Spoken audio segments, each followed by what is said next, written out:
to keep the palace so dark? And that awful dance. And those boring colors that all look the same. And still clothes. Especially those rules about keeping commoners out of the palace. Why, I was a dishmaid when the prince married me. And he loves me. Because I'm me. I've been trying to obey someone else's rules about who I should be.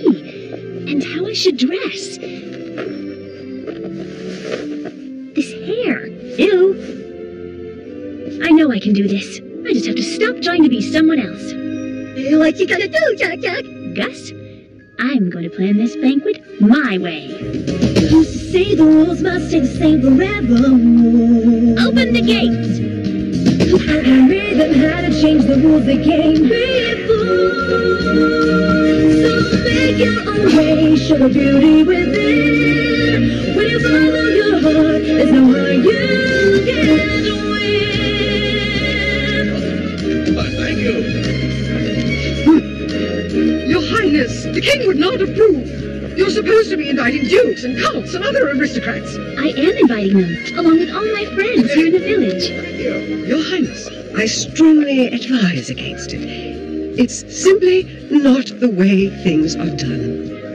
Perhaps the time has come to try something new. Soaring on the sky, as high as the sea. Just follow your heart, goes forever your dream. This party needs help. Starting with dessert. No clue.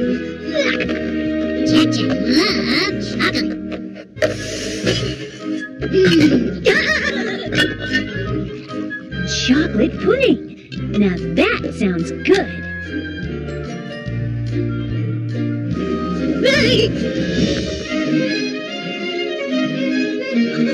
Oh, we never get to dance like this. Did you want to? Don't be alone. Take a chance, the man that never a chance at all. It simply isn't done. It simply isn't done. It simply isn't done. It simply isn't done. It simply isn't done. It simply isn't done.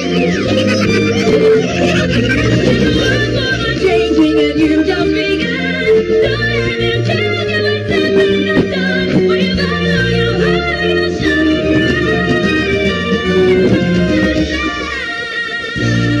Your Highness, sand or buff?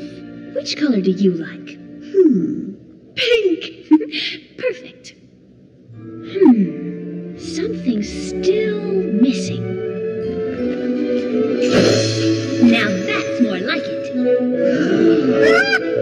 What will the king say? I know this is a big change, but I have to try this my way.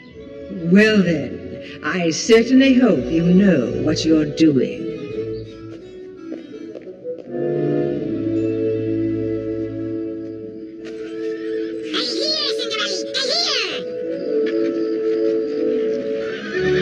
Well, it's too late to turn back now.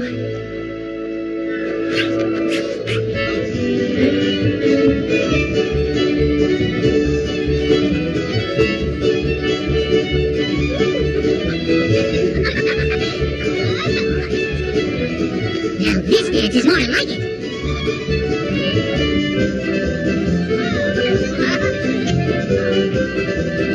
Ah, this dance is horrifying.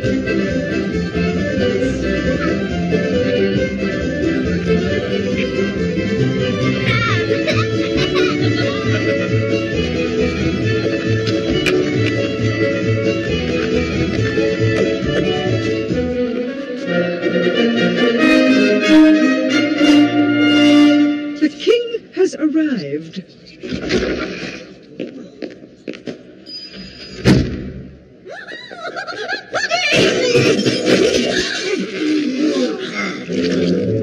What in blazes is going on here? Your Majesty! Who opened those curtains? This is all Princess Cinderella's doing. What a lovely moon! I tried to teach her, sire. Commoners? In the palace? She simply refused to listen. Oh, hello, Giuseppe.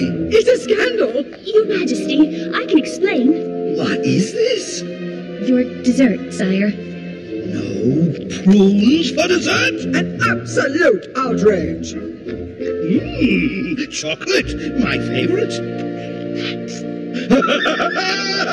What happened to the music? Everybody dance!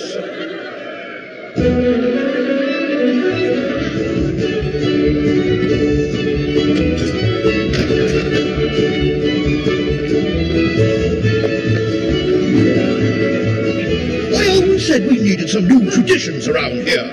Go on now, Prudence. You're missing all the fun.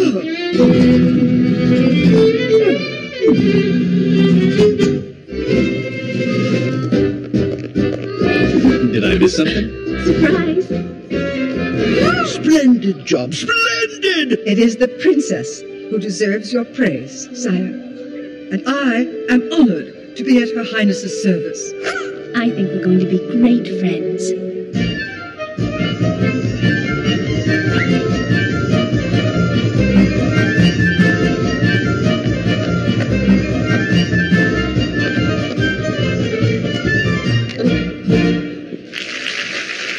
I told my son he'd have chosen well. You're unnatural. Another dance! I'm glad you do things your own way. Someday I'll get this princess thing right. I think that day is today.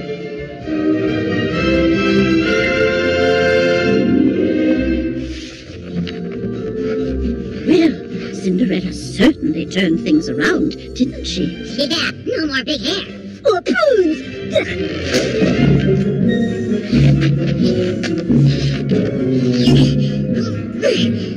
Can't get it. Oh, let me help with that. Watch it. I don't like that magic stuff. Remember what happened last time? Oh, now there's a story we should tell. Yeah, that's a good one.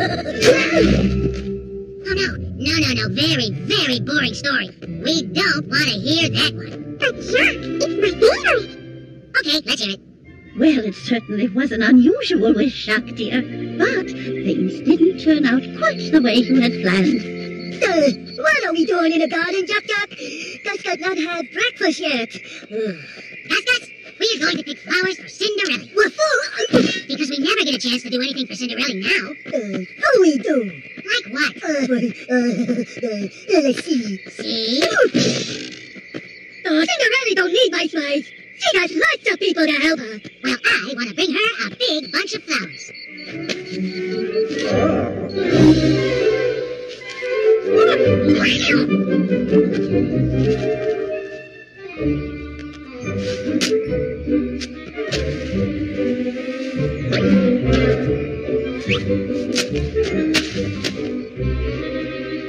That's enough. You gotta think big, Gus.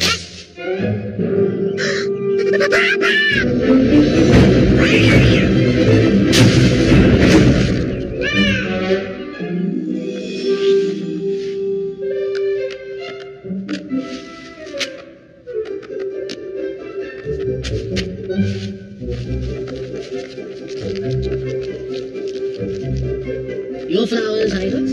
Well, thank you. Oh, these are even prettier than yesterday's. Here's the list of remaining preparations for the festival tomorrow. Oh, we sure throw a lot of parties around here, don't we? Oh, this is no mere party, Highness. This is the Spring Festival.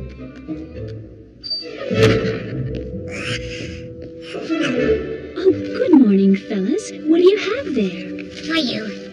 But they're too small. They're beautiful.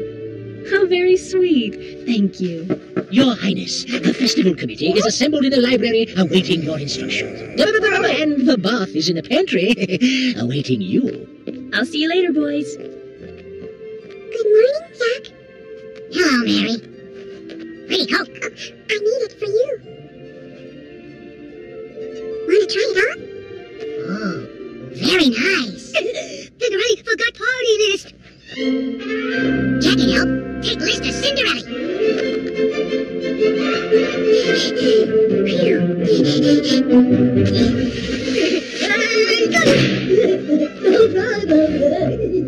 I'll be right back.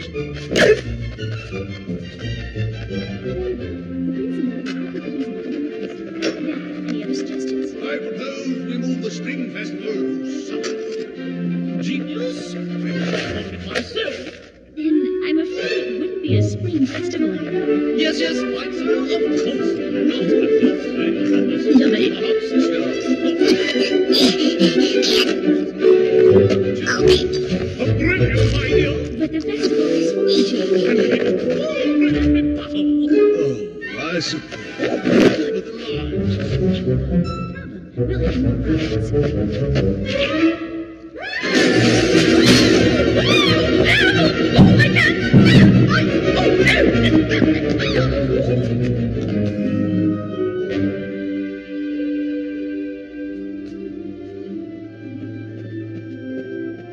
Jack, are you all right? No help to Cinderella.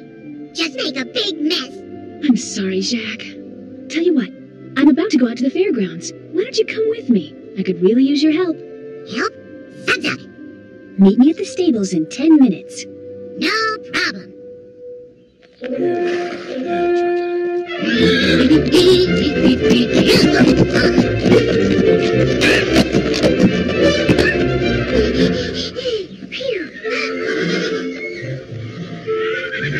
Whoa. Not sure Cinderella can find me down here.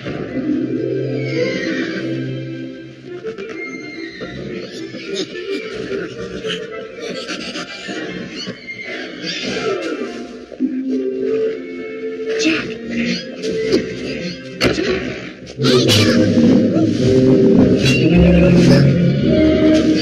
Your Highness, your escort is waiting for you outside. thank you. Jack. Cinderella! Well, I guess he couldn't come. Oh no.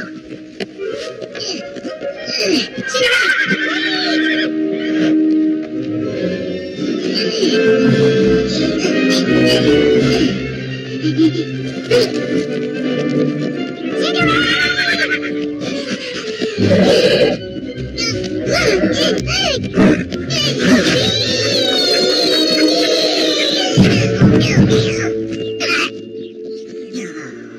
Cinderella?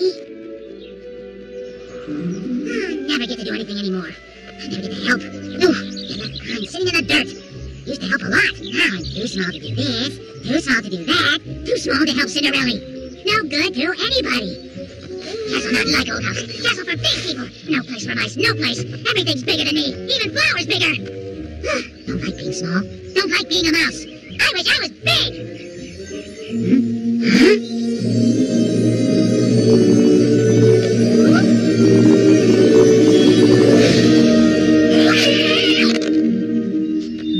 There, dear.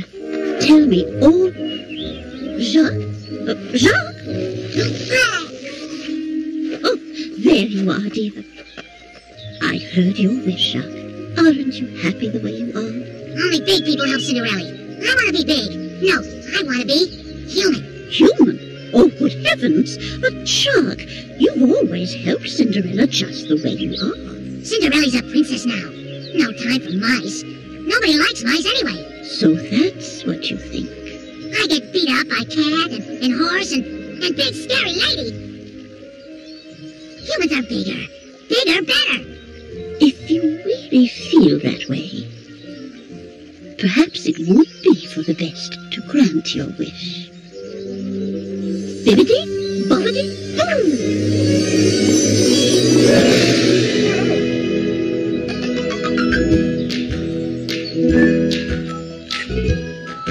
The sun's out shining silver lining. It's gonna be a beautiful day. The human, how do you do? Church bells are ringing, birds all singing. Everything's going my way. Suck, I really am human. Climb the tree, smell the breeze, laugh with all your might. Blue sky showing, everything's going alright. You'll never stop the raining by sitting and complaining. It all comes down to you. You'll smile again, it happens when you change your point of view. I love the view from up When here. you're small, 1 inch tall, and then you're 6'2". You've hit the big time now, and the world is looking up to you. There she is. What am I going to say? Princess Cinderella, it's me, Jock! I'm human now. I'm human now, too. One inch tall, and then you're 6'2". You've been a big time man. The world is looking up to you. Yeah, you. My dear sir. Poor man. I'm Hugh. Sir Hugh, is it? Well then, pleased to know you. It knows to please you too. Are you all right, Sir Hugh? Yes, away. Would that be Belgian? What? No, of course not. No, excellent. I'm so sorry about the mess. Here, let me help you. No, that's why I'm here, to help you. Aha! The committee sent you. Oh, you're here to help with the spring festival? You're Dutch. No, I mean yes, but I'm late. Your Highness, it is late. We're expected back at the palace. Shall we ride back together? Ride? On horses? Sir Hugh! Have you ridden before? Sir Hugh?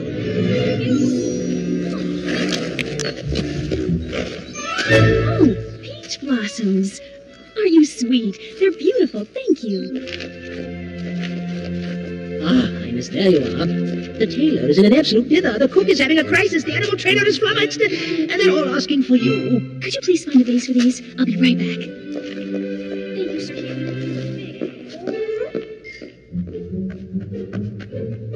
Perfect. Helping Cinderella with flowers.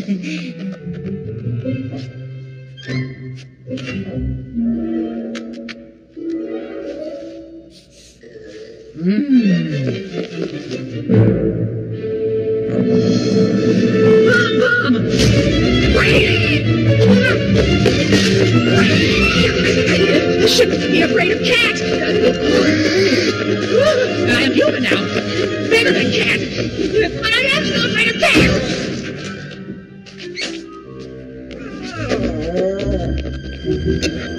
Oh, good. You found a vase. Happy to help. What I'm honest. The Countess Legrand is waiting in the dining hall. Think you could keep her company till I get there?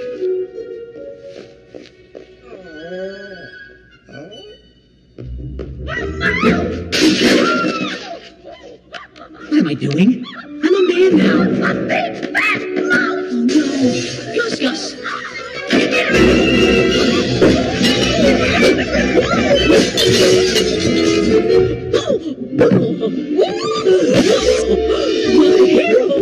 You saved me. Well, I think we just found the couple to lead the first dance. We better go get ready. I'll send a valet for you, Sir Hugh. See you at the festival.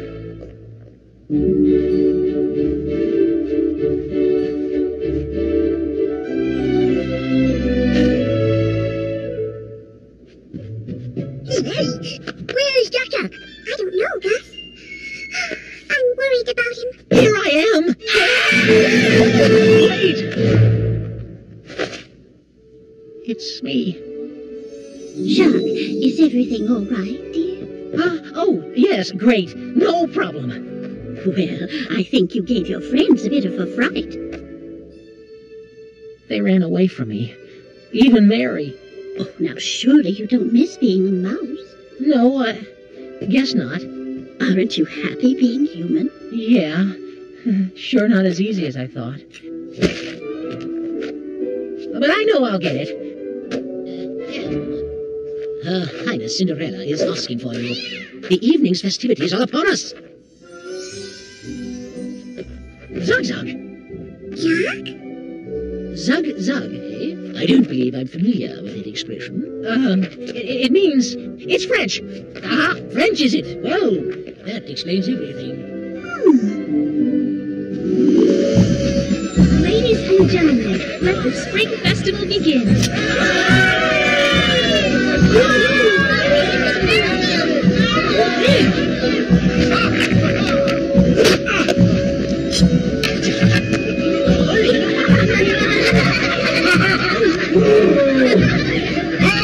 An elephant! Come on!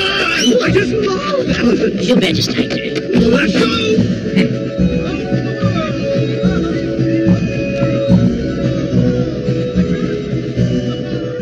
Are you sure Jack's here, Mary? He must be, Gus. Let's find him. Sir Hugh, are you enjoying yourself? Well, there's something... You're not whispering. about me, are you? I believe I promised you two the first dance.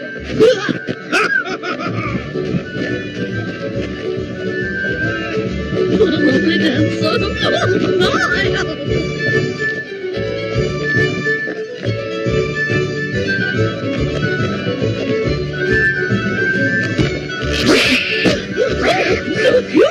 Is that your kitty?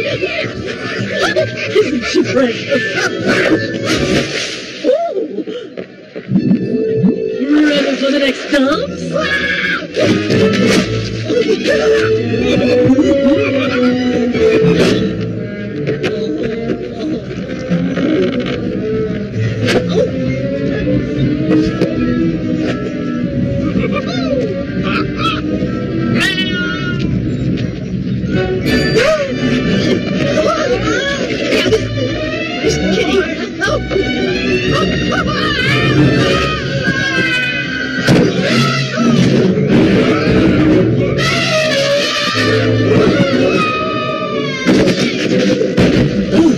Elephants.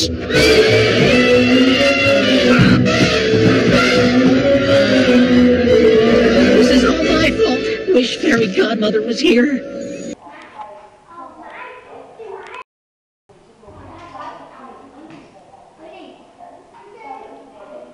Vocês duas são iguaizinhas. Quer dizer, menos as roupas, o cabelo e a Perry mais pálida, mas os narizes são idênticos. Ai, esquece os narizes. Ela é uma fada do calor e tá no inverno. Tem razão. Ela tem que ver tudo. Vamos levá-la para escorregar no gelo. Sim, vai. Você vai adorar. Deve ser divertido. É, ótima ideia. Faça ela descer pelo morro de gelo. Será que dá pra vocês me esperarem? Com você estando sempre ao meu lado. Sim, estando sempre aptos a encarar o mundo sem hesitação.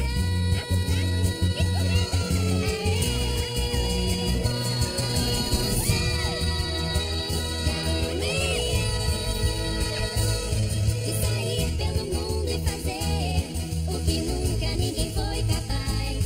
E essa divisão não vai ter razão nunca mais. Já sei. Estrela favorita. A segunda estrela à direita. Tá bom, peraí. Bebida predileta? Chá quente de camomila. Chá gelado de camomila. Agora é minha vez. Qual é o seu inseto preferido? Inseto? É frio demais para insetos aqui. Mas num dos livros do Du eu li sobre borboletas. Na Baía das Borboletas tem centenas delas. No verão fica logo... não dá pra ver daqui. Não dá. E como é do outro lado? É quente. E as cores, os sons, os animais. E os peixes? Nadam em gelo derretido, né? Água. Ai, eu queria poder ir lá. Perry. Que? Eu aqueci um pouquinho aqui. Talvez dê pra fazer ficar frio lá. Você... tá dizendo que eu posso atravessar? Acho que sim. Tink, você me mostraria seu mundo, eu conheceria seus amigos. Peraí. Será que eu ia ver uma borboleta? É bem capaz de ver alguma.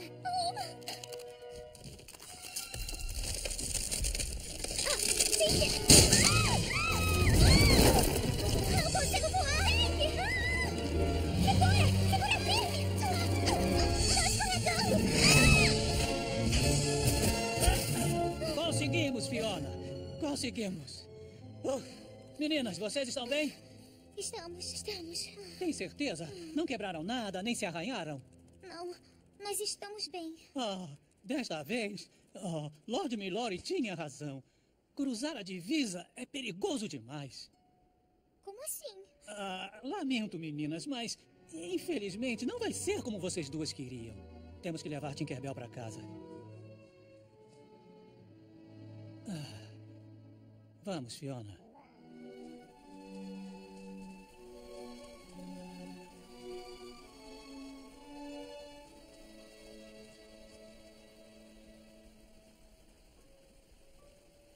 É pro seu próprio bem.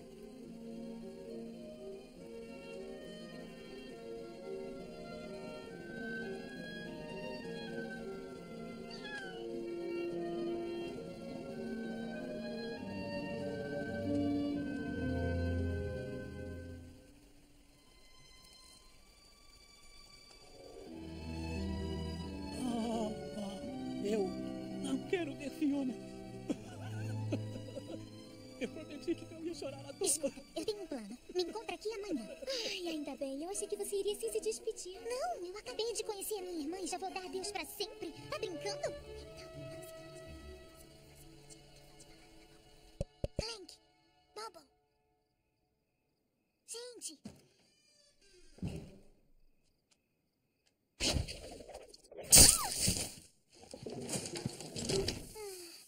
Opa! Tink, você voltou. É, né? Desculpa, a gente achou que era um troll.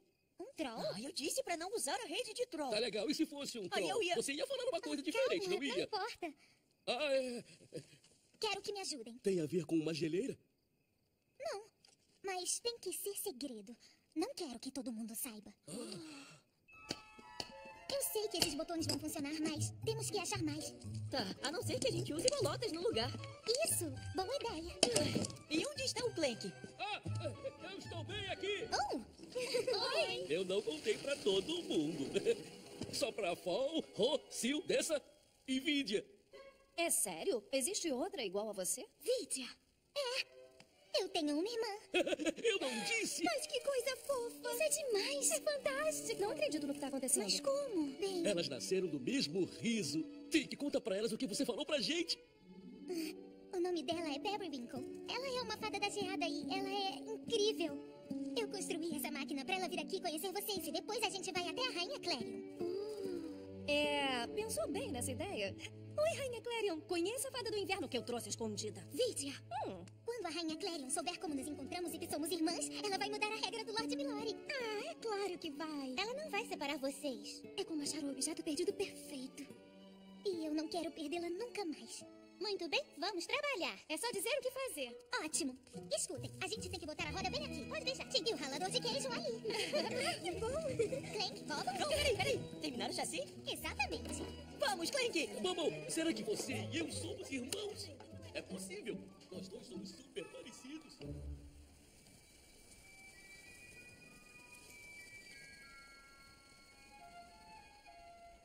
Alguém te viu? Não. Não acredito que estamos fazendo isso. E aí, você trouxe? Trouxe. Cuidado com o galho. Cuidado. Mais pra direita. Eu já falei. A gente não devia fazer isso. Nem sei o que a gente tá fazendo. Sua encomenda. Um grande bloco de gelo. Cortesia da fada das geleiras. E aí? Me diz, o que acha? É perfeito. Tem certeza de que não é uma armadilha?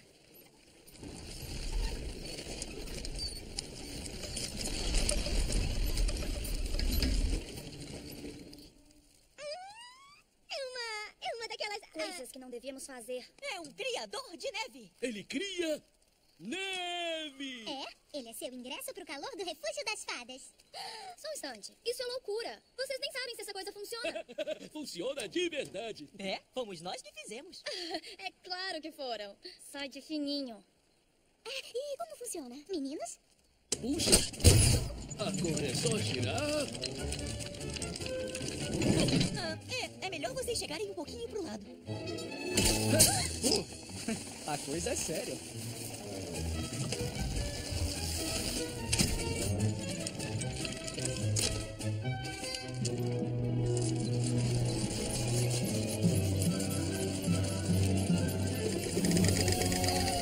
Neve!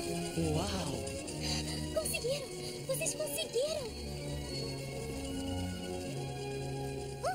Que frio! To their love, and so it's like that genuine kind of spirit is enduring. And then I made this Freudian connection with an interview earlier today, and I never put it together. It's like Eugene's a little in the same camp as Albert Brooks. They're kind of from the same tribe a bit, but they're like slightly different flavors. So I bet you she felt very comfortable being around Marlon because it reminded her of Dad. yeah, there you go. That's probably why they stuck together for so long.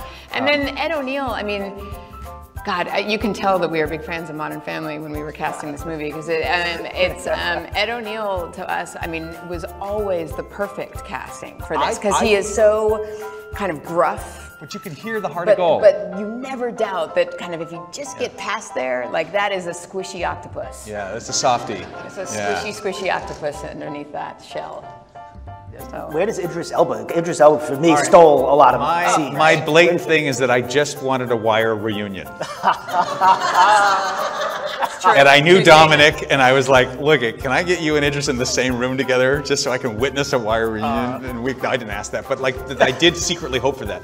But I also love the idea that they're in this country, and maybe some others, people don't know they're British. They can do American accents so well that they fool everybody. I think maybe it's known now by everybody. But I just love them just being themselves, being mates, and there's something, I couldn't explain it. It's just the voodoo of comedy. To this day, I haven't tried to rationalize it. I just like, okay, you're in international waters, they can be whatever nationality you want. Just make them lazy Brits. Just make them lazy Brits on a rock. And it was funny, I don't know.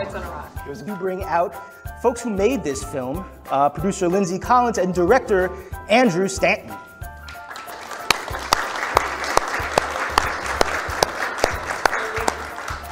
Andrew and Lindsay Collins, producer.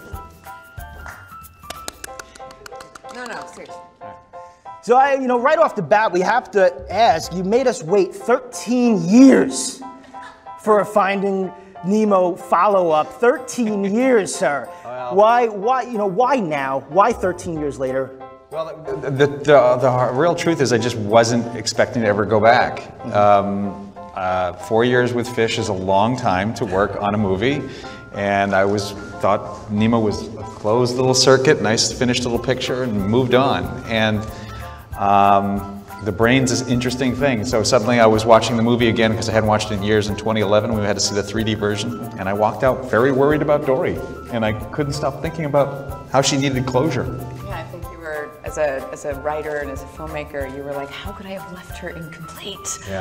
So it started bugging him, and then we kept it to ourselves for a while. Yeah. And then when we felt like you really wanted to do it, we kind of went to John Lasseter and was like, so we have this idea. Yeah. Because we knew he was okay with it. Once you say Finding anything, they're going to want to make it. So. Yeah.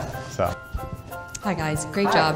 Wanted to ask you a little bit about the themes of this film in terms of kind of the emotional beats and the whole just keep swimming and the shells and so forth. Can you talk a little bit about that, hitting those emotional beats and coming up with those ideas for the film? Well, I always knew that the film was going to be about her accepting herself, that it was going to be under the tent of self-acceptance. It was the specificity of that like it took a long time to really, really nail down what exactly are we saying about that.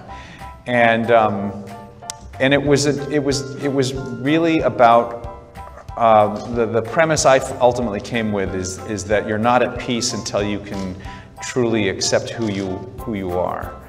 And I think that she was always going to be unsettled until she experienced what it was like to succeed on her own completely. And I don't think she ever really had. I don't think she had learned how to survive in the wild by being the best co-pilot ever. And so that meant she was always dependent on somebody else to be successful. And so I knew that the only way she was going to feel completely fulfilled is if she, like a little kid, did it all by myself. And so that was really a grand design to just do that simple thing for her. It's funny, I think, we also felt as though she needed to kind of grant herself the same grace that she feels like she grants everybody else.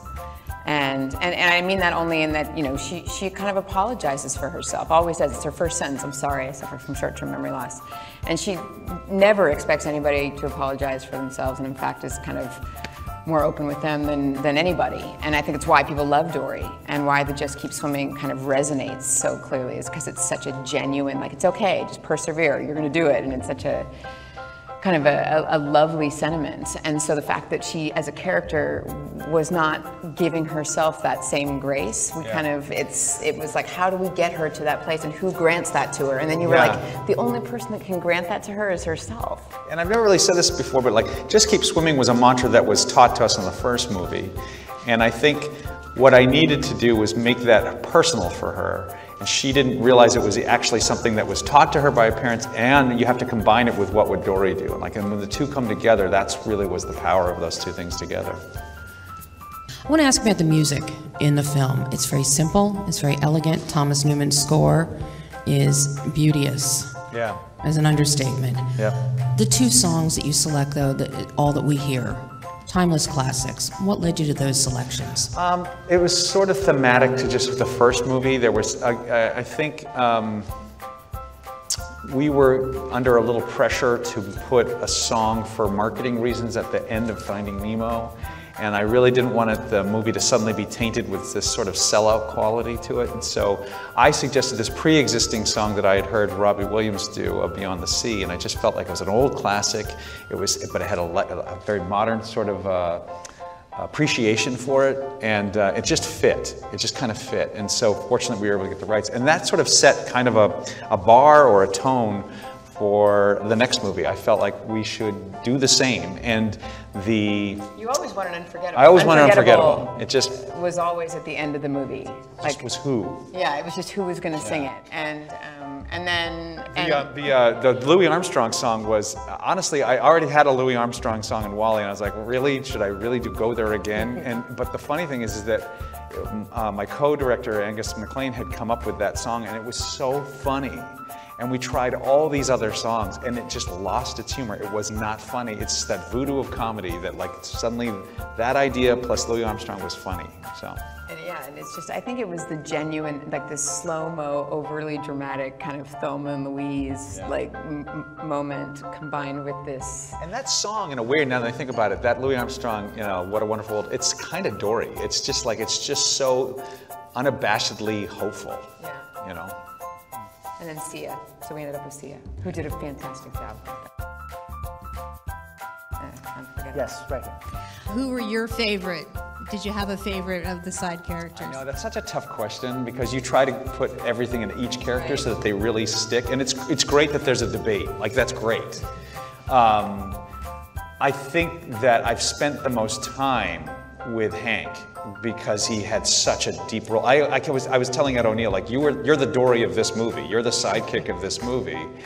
And it's so funny. We recorded with him for like 2 or 3 sessions. And then maybe we'd worked with him for a year, and we were finally showing a clip of it at D23 last year, and he goes, Andrew, come here, in the green room. And I go, what? And he goes, this is a big character. And I go, yes, it's a big character, Ed. You got a big, it's like, didn't you read the script when we sent it to you? I don't think he really got how influential Hank is in the movie and how appealing he is, you know. So I think it's simply because of Trench Time spent with him that I think he stands out. But I love all of them so much. Bailey and Destiny. I voice Crush, which is from the other one, and now I also voice the loudmouth clam, which is so obnoxious. So nice to be here. Yeah, it's really annoying. We tried to recast that, and again, comedy. Yeah. It wasn't as funny without me. Yeah.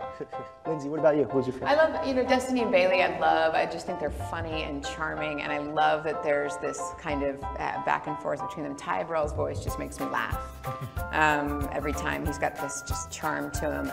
It's interesting looking at the balance between old characters and new in this film, and I'm wondering if you could just talk a little bit about how you decided on who was going to come back and how you balance them against new characters. Yeah, I mean, you kind of want the story to tell you. And Crush came a little late. We needed a fast way to get across the ocean for a while. We were taking a long time. Andrew was fighting putting Crush back in. I just thought it would look like a vanity move, and I didn't want to. And then we had to like twist your arm, like, dude, seriously, he needs to be in the movie. And then the Germans wanted the sharks. They really did. They made it very clear to us. I mean, you could name any cast member from the first movie, and there's a contingency of people that want it. And so it kind of negates itself. You just kind of go, look, I'm just going to go with what the story's asking for. I tried really hard to have the tanking, and for a long time, and a subplot with Marlon. And it was a great storyline. It'll be on the DVD, but it just didn't. It took away from Dory's story, and what we ended up with ended up being much stronger, simpler and much stronger. So, we have 4 years to work on the movie, so it's a long time to take a lot of wrong decisions and allow yourself to just find out the hard way. Oh, I don't want to use that character, I want to use this character. So I totally take advantage of that luxury. You really had a high bar for wanting it to feel like a standalone, different film. I mean, so that in some ways you almost were. I don't want to be reliant on history. Like there's a huge possibility that a lot of kids are going to see this first. And once they're both just movies you select online or whatever, who's to say which one you watch? And we really wanted to make sure you could watch them in either order. Coming back to Hank, how much of the improvement of the technology helped build his character? And my son told he missed the shark, Bruce. Oh, yeah. I apologize. He told me, where was the shark? I was like, I'm going to let somebody down, right? Hank, you know, look, we could not have done Hank. We barely could do Hank on this film. I think the minute that character, you know, was in the script, and we approached our character team and our designers with this, it's like, okay, it's going to be an octopus. And we had been doing enough research at that point that everybody knew that when we said octopus, what that meant. I mean, we had already, you know, because we go to aquariums and we do all this research, and one of the coolest characters in an aquarium and the most stories that the aquarists have about octopus, you know, escaping and all this stuff. And so they knew that if we were going to do this, we needed to make this character like literally a jack of all trades. Get anywhere, get in anywhere, which meant that there was no, I mean, true to life, no skeletal structure. So they had to be able to smush down into the smallest space and then expand and walk across. So it took 2 years to make that character. Our normal characters take about 6 months. It took 6 months just to animate the first shot of him. And we would still be making the movie right now had we not learned how to do that a little faster. Hank has set the bar for sure. You talked about self-acceptance being something that was important to you, but I also noticed a theme of the fact that Dory learns differently than most people do.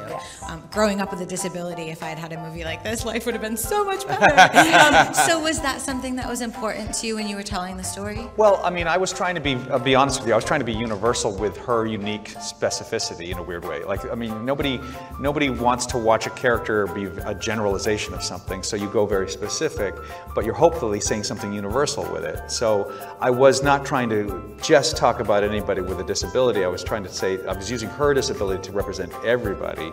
And I think the obvious category that comes first is people with an obvious handicap, but I also think it works for anybody that, because nobody, well, maybe there are people you know that think they're perfect, but nobody is, and everybody has a flaw that that may be actually mislabeled as such, and they actually, it's a little bit of a reflection of my age. Like, I've hit middle age, and you just start to recognize that I'm not really going to change. I am who I am, and I got to own that, and I got to learn to start enjoying that fact, you know, the good and the bad, and I think that's what I wanted it to, so that I wanted it to not be exclusive. I wanted to talk to everybody. But I think it's wonderful that it speaks to anybody with a true disability. I think it's great. You set it up in the first film too. I mean, I love the fact that, you know, Dory never acknowledges Nemo's little fin. You know, when Destiny can't see right and she bumps into, she's like, I think you swim beautifully. I mean, she just kind of doesn't belabor those things or define anybody by their flaws. And it's such a quality that was true to her on the first film that it felt like, of course we were going to be true to that on this film, and wouldn't that be nice if that's how she felt about herself?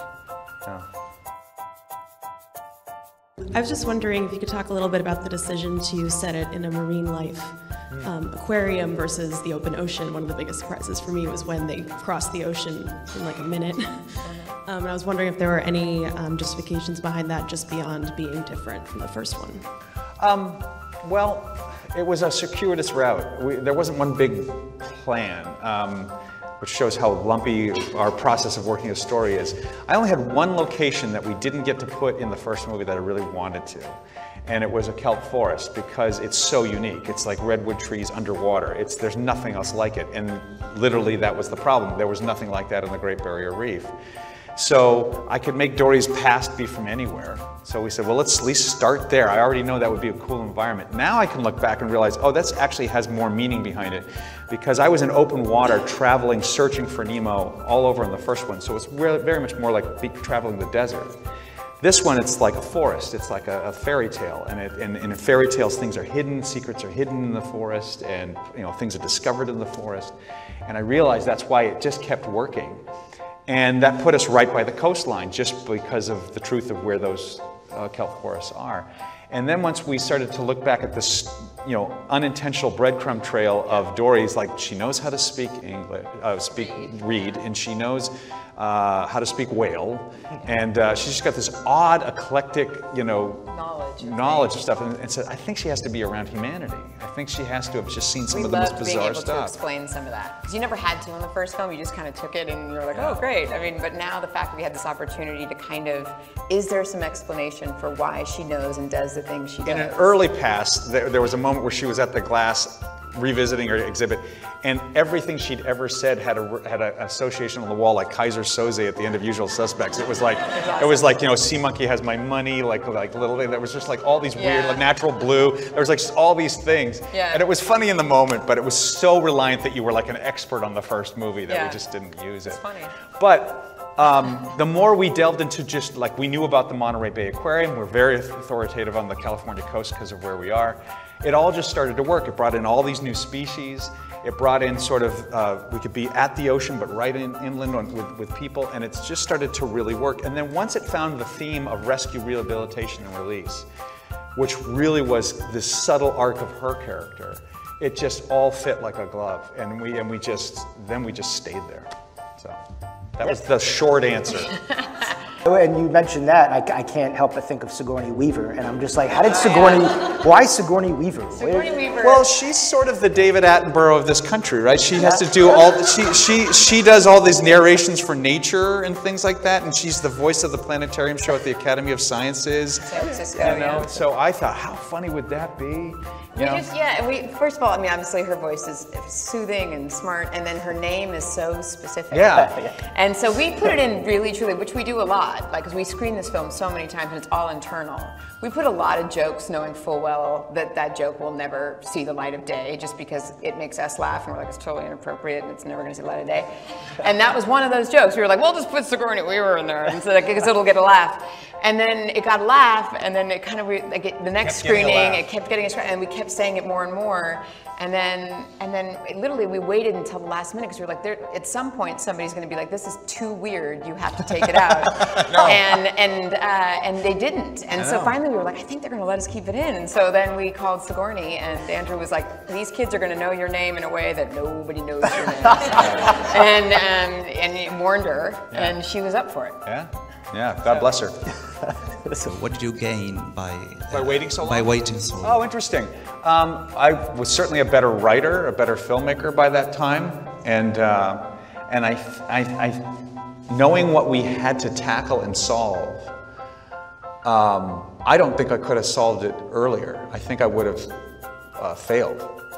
It took, I honestly can say I was paired with the smartest writer, the smartest co-director, the smartest head of story, the smartest editor, the smartest producer, and we were all constantly banging our heads against the wall trying to solve this movie without giving up for 3.5 years. And it was a very recalcitrant story. It just kept giving us little inches of gain, but never the full answer. And I don't think I could have solved this movie any sooner. So I'm kind of glad it came then, in that sense. Some of the voice casting seems almost counterintuitive. Can you talk about casting Ed O'Neill, a kind of everyman, as your octopus character? Also Eugene Levy, a comic actor, playing a very straight role. I would never think they're counterintuitive. Not to be counter to your counterintuitive comment, but they just. Everybody in this cast that was new was my first choice. And that's the one real great perk, and the one easy thing about this film was because it was the sequel to a hit, they'd answer your phone calls. And they all said yes when you asked for them to play a role. And I always pictured Diane Keaton and Eugene Levy as the parents. And in the original version of this film, as we were trying to write it early, they all had short-term memory loss. And I highly recommend you never do that, because it was the most annoying scenes, and it was frustrating. But I thought I could see Diane Keaton with this sort of Annie Hall-esque kind of like flightiness, and I could see Eugene Levy with this absent-minded kind of dad, and they're both very sweet and loving. But when I took away the short-term memory loss, they were still so appealing that you could kind of see how Dory came from the two DNAs of those people. I mean, like Eugene, I always see as this optimistic, like, I mean, there's not a kind of snarky Yeah. bone in his body, and there isn't one in Dory's either. Yeah. And so you kind of see that, Jenny's. or Jenny's, like, I mean, neither, like, there's no snark to their humor or to their love. And so it's like that genuine kind of spirit is in Dory. And then I made this Freudian connection with an interview earlier today. I never put it together. It's like Eugene's a little in the same camp as Albert Brooks. They're kind of from the same tribe a bit, but they're like slightly different flavors. So I bet you she felt very comfortable being around Marlon because it reminded her of Dad. yeah, there you go. That's probably why they stuck together for so long. And then Ed O'Neill, I mean, God, you can tell that we are big fans of Modern Family when we were casting this movie, because Ed O'Neill to us, I mean, was always the perfect casting for this, because he is so kind of gruff. But you can hear the heart of gold. But you never doubt that kind of if you just get past there, like that is a squishy octopus. Yeah, that's a softie. It's a squishy octopus underneath that shell. So. Where does Idris Elba? Idris Elba, for me, stole a lot of scenes. My blatant thing is that I just wanted a Wire reunion. And I knew Dominic, and I was like, look, can I get you and Idris in the same room together just so I can witness a Wire reunion? And I didn't ask that, but like, I did secretly hope for that. But I also love the idea that they're in this country, and maybe some others, people don't know they're British. They can do American accents so well that they fool everybody. I think maybe it's known now by everybody. But I just love them just being themselves, being mates, and there was something, I couldn't explain it. It's just the voodoo of comedy. To this day, I haven't tried to rationalize it. I just thought, okay, you're in international waters, they can be whatever nationality you want. Just make them lazy Brits. Just make them lazy Brits on a rock. And it was funny, I don't know. It was to bring out folks who made this film, producer Lindsay Collins and director Andrew Stanton.